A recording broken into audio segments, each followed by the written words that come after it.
नमस्कार दोस्तों, आपका स्वागत है मेरा इस चैनल में जिसका नाम है मनी लेंस। मनी लेंस में हम बातें करते हैं शेयर मार्केट से जुड़े हुए खबरों के बारे में। तो चलिए शुरू करते हैं। तो सबसे पहले आपके स्क्रीन पे हमने एक जो चार्ट दिया है वो चार्ट है कि ईरान का डेली अटैक जो हुआ था हो रहा है Saudi Arabia, Bahrain, UAE, Israel, Kuwait, Oman और कतर पे जो डेली अटैक हो रहा है उसका कितना अटैक हुआ है उसके उसके लिए ये ग्राफ है। उसमें आप ये देखिए कि 28 तारीख को यहाँ पे देखिए यूएई में अटैक हुआ, 350 अटैक हुआ। फिर यहाँ पे ये देखिए ये कतर पे हुआ, 50 अटैक हुआ। इस तरह से अटैक है चारों बगल। लेकिन आप एक चीज़ गौर कीजिएगा इसमें कि यूएई पे सबसे ज़्यादा अटैक हुआ है, जो कि ग्रीन कैंडल दिखा रहा है आपको। यूएई पे सबसे ज़्यादा अटैक हुआ है। तो यूएई पे अटैक होने का सबसे बड़ा कारण यही है कि ईरान कभी चाहता ही नहीं था कि हम इस युद्ध में वन ऑन वन इजराइल और यूएसए के बीच जो वन ओ वन जो अटैक हो रहा है वो कभी ये चाह ही नहीं रहा था। और ईरान के पास इतना पावर भी नहीं है कि वो दोनों देश को एक साथ हरा दे। वो अब एक दूसरी गेम खेल रहा है जहाँ पे कि ऑयल के प्राइस को ईरान कंट्रोल करे। क्योंकि जिस तरह से देख रहे होंगे कि ईरान ने स्टेट ऑफ हॉर्मोज को जब से बंद किया है तब से क्या हो रहा है कि ऑयल का प्राइस लगातार बढ़ रहा है। एक चीज़ गौर कीजिएगा कि ऑयल का प्राइस बढ़ रहा है, और ऑयल का प्राइस बढ़ने से आप एक चीज़ गौर कीजिएगा कि सभी देशों में क्या होगा, इन्फ्लेशन बढ़ेगा। तो अमेरिका और ईरान जो यही चाह रहा है कि इन्फ्लेशन बढ़े, और जैसे जैसे बाकी देशों में इन्फ्लेशन बढ़ना शुरू होगा वो लोग क्या करेंगे, दूसरे देश नहीं, अमेरिका और इजराइल पे ये दबाव डालेंगे कि भाई अब ये युद्ध जो है आप बंद कर दीजिए। जहाँ जहाँ पे है सब अपने आप को एक बार जीत का डिक्लेयर कर। यूएसए तो बोल ही रहा है कि हम जीत गए, इजराइल भी बोल रहा है हम जीत रहे हैं, ईरान भी बोल रहा है जीत रहे हैं। तो सब लोग अपनी जीत की एक घोषणा कर दीजिए और इस युद्ध को बंद करने का प्रयास कीजिए। तो ईरान अभी यही चाह रहा है कि इन्फ्लेशन बढ़े, और इसलिए वो स्टेट ऑफ हॉर्मोज को क्लोज किया है। और जितने भी ऑयल प्रोड्यूसिंग कंट्री है, चाहे सऊदी अरेबिया हो, यूएई, उनके ऑयल फैसिलिटी पे हमला कर रहा है कि भाई और ऑयल को जो है 150 तक तो पहले ले जाए, उसके बाद उसको 200 तक ऑयल के प्राइस को ले जाए। लेकिन अमेरिका कभी ऐसा नहीं चाह रहा। इसलिए अमेरिका भी बाकी देशों को बोला है कि आप अपने अपने जो कंटेनर हैं, ऑयल कंटेनर, वो स्टेट ऑफ हॉर्मोज में भेजिए। हमारी नेवी जो है आपको सही पैसे दिखाएगा। लेकिन अमेरिका का बात कोई नहीं मान रहा है, क्योंकि सब जान रहा है कि ये स्टेट ऑफ हॉर्मोज में लैंड माइंस बिछे हुए हैं, कभी भी अटैक हो सकता है। तो कोई भी रिस्क लेके स्टेट ऑफ हॉर्मोज से पास नहीं होना चाह रहा है।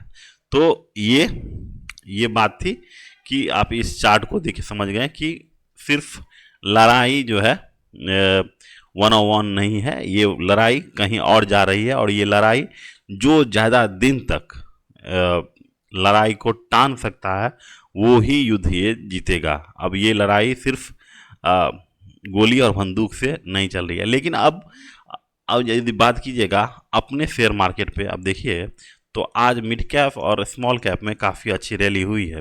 तो लेकिन ये अभी एक तरह से जो ये कहते नहीं है कि अब ये बॉटमिंग आउट हो रहा है, क्योंकि देखिए 23,000 का जो एक रेसिस्टेंस था, यहाँ पे देखिए लगातार 2 बार यहीं पे आया है और यहीं पे आ रहा है। 23,000 के आसपास जो रेसिस्टेंस, 23,700 के पास जो रेसिस्टेंस है वहाँ पे अभी मार्केट आ चुका है। अब लोग सोच रहे हैं कि यहाँ से मार्केट ऊपर आएगा। देखिए इसलिए सोच, और दूसरी बात ये है कि अब धीरे धीरे युद्ध जो है, लोग सोच रहे हैं कि धीरे धीरे युद्ध खत्म होने के कगार पे है। लेकिन अभी फिलहाल युद्ध की कोई कमी की आसार नहीं है। ठीक है, तो इसलिए मार्केट अभी फिलहाल बॉटमिंग आउट कहना तो बहुत ही मुश्किल है। और क्योंकि यहाँ पे देखिए जिस तरह से एफआई रोज भागे जा रहा है हमारा देश छोड़ के, यहाँ पे देखिए हमारा देश छोड़ के, और वहीं पे और हमारा जो डॉलर है वो लगातार मजबूत हो रहा है। और इंडियन रुपी जो है आज 92 से भी ऊपर चला गया है। तो रुपीज लगातार वीक हो रहा है, और यहाँ पे देखिए एफआई का सेलिंग लगातार बढ़ रहा है। तो जब तक एफआई का सेलिंग रुकेगा नहीं तब तक आप कभी नहीं कह सकते कि मार्केट का बॉटमिंग आउट हो चुका है। अगर अगर एफआई लगातार सेलिंग करना शुरू कर दे 2-3 दिन तक, तब आपको लग सकता है कि हाँ भाई अब मार्केट में रौनक आ सकती है। लेकिन फिलहाल जिस तरह से हमारा एक चीज़ देखिएगा यहाँ पे रुपीज़ जो है,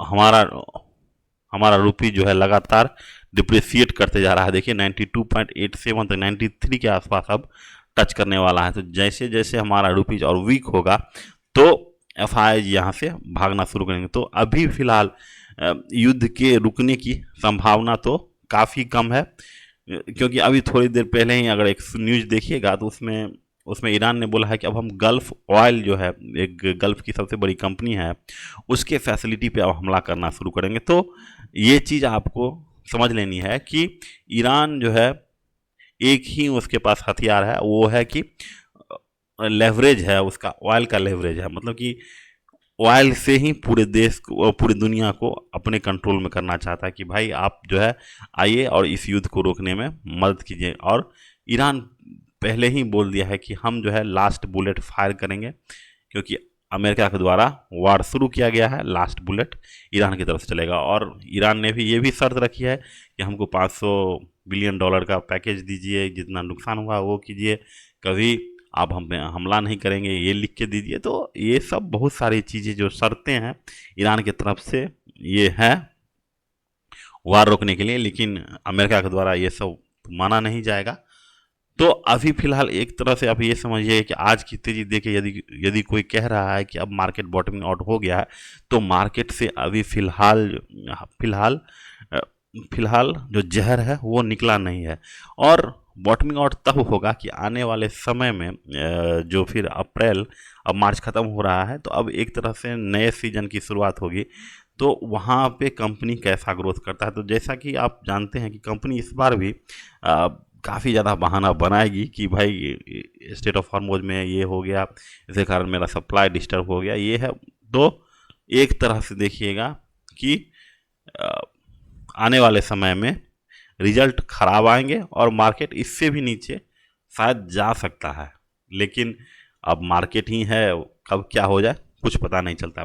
तो आज के लिए बस इतना ही रखते हैं, कल फिर मिलेंगे। नमस्कार। चैनल को जरूर से लाइक शेयर और सब्सक्राइब कर दीजिएगा। Thank you, have a nice day.